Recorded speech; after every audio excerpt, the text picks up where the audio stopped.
దేవుడు ఒక దేశానికి, ఒక ప్రాంతానికి, ఒక మండలానికి, లేకపోతే ఊరి పేరుకు కాదు, సమస్త దేశాలకు దేవుడు అయి ఉన్నాడు. అల్లులో పడగట్టుగా అంత గొప్ప దేవుడు నమ్ముకొని సాయంత్రాలు ప్రార్థన చేయవు, ఇటుకల ప్రార్థన చేయవు, ఏ సంగతి నీ సంగతి అన్నట్టుంది కదా. చెప్పండి గట్టిగా హల్లెలూయా. సమస్త దేశములారా సంతోషంతో యెహోవాను ఏం చేయాలి? సేవించుడి. సంతోషంతో దేవుని సేవించాలి. ఆనందంతో ఎప్పుడు ఏదో పోగొట్టుకున్నట్టు ఉండకూడదు. క్రైస్తవుడు ఇప్పుడు సంతోషంగా ఉండాలి. చెప్పండి గట్టిగా హల్లెలూయా. సంతోషంగా ఉండాలి, నో ప్రాబ్లం. సంతోషంగా ఉండే దేవుడు అంటే సబాష్ బిడ్డ, నీ కష్టాలున్నా ఇబ్బందున్నా నా కోసం సంతోషంగా ఆరాధిస్తానని చెప్పి నీ సంతోషంగానే ఉంచుతాడు. హల్లెలూయా. ఏడుపుగా ఉంటే దేవుడు ఏమంటాడు? ఎప్పుడు ఏడుపు కొట్టే నీకు ఏమి ఇచ్చినా ఏడిపే, అందుకని నువ్వు గట్టిలే ఉండవు అంటాడు. కాబట్టి బైబిల్ ఉంది, సంతోషించుడి, మరలా చెప్తున్న సంతోషించు అంటాడు. హల్లెలూయా. పని గట్టిగా ఎవరైతే సంతోషిస్తారో ఎక్కువ రోజుకు స్తోత్రం, దేవుని సంతోషించు, ఆనందించు, సంతోషపడు, నవ్వు. చెప్పండి గట్టిగా హల్లెలూయా. పనికి మాలిన వాడి గురించి నవ్వకు, దేవుని బట్టి నవ్వు. దేవుడు అంటుండే అక్కడ హల్లెలూయా.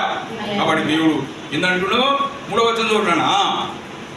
యెహోవా దేవుడని తెలుసుకోండి, ఆయన మనలను పుట్టించెను, మనము ఆయన వారము, మనము ఆయన ప్రజలము, ఆయన మేపు గొర్రెలము. శబ్దం గట్టిగా హల్లెలూయా.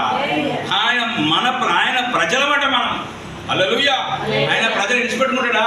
విడిచిపెట్టడు, వదిలిపెట్టడు. ఇప్పుడు దేవుడు మీరు నా ప్రజలయ్యా, రక్తం చేత నేను కొనుక్కున్నా, నా సొంత రక్తం చేత నేను కొనుక్కున్నా నేను విడిచిపెడతానా? నీకు శ్రమస్తే నేను విడిచిపెడతానా? నేను కాపాడుకుంటా అంటుడు దేవుడు. హల్లెలూయా. పని గట్టిగా ఆయన మనల్ని పుట్టించేవాడు ఆయనే. ఆదామును పుట్టించిండు, ఈ లోకమంతా పుట్టించిన ఆయన చాలా మంది మర్చిపోయారు. నువ్వు నేనైతే నమ్ముకున్నాము. కాబట్టి పుట్టించిన దేవుడిని ఎప్పుడు మరవకూడదు. హల్లెలూయా. పని గట్టిగా మారాలి కానీ, మనం దేవుళ్ళకి మారాలి కానీ మనం మార్చుకోకూడదు. దేవుడు కదా అంటాడు, మనం దేవుడు పుట్టించుడు, ఆయన అన్నడికి మనం మర్చిపోకూడదు. ఆయన ప్రజలము, ఆయన మేపు ఏంటిది? గొర్రెలమ్మ. గొర్రె ఇక్కడ మేపుతారా? పచ్చ గడ్డి ఉన్న కానీ గొర్రె మేస్తుంది. శబ్దం గట్టిగా హల్లెలూయా. మనం కూడా దేవుడు గొర్రెలను పోల్చుడు. మనం ఎక్కడ మేయాలి? ప్రభు దగ్గరనే మేయాలి. ప్రభు వాక్యమే వినాలి. ప్రభు యేసయ్య మాటలే వినాలి. అంటే ఏం మేత? వాక్యమనే మేత.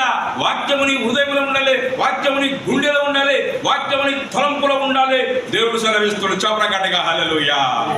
హృదయంలో సమృద్ధిగా నివాసం చేయాలి. ఏమేం పనికిమాలి అని పెట్టుకుంటారు హృదయంలో సంపూర్ణమైన అంటే సమృద్ధిగా డబ్బులుంటే సమృద్ధి అంటాం కదా. కబోరిన డబ్బులుంటే అబ్బో సమృద్ధిగా ఉన్నాయి అనుకుంటావు. చెప్పరగట్టిగా హల్లెలూయా. అలాగే నీ గుండెలో, ఈ హృదయంలో సమృద్ధిగా వాక్యాన్ని నివసింపజేసుకోవాలి. శబ్దం గట్టిగా హల్లెలూయా.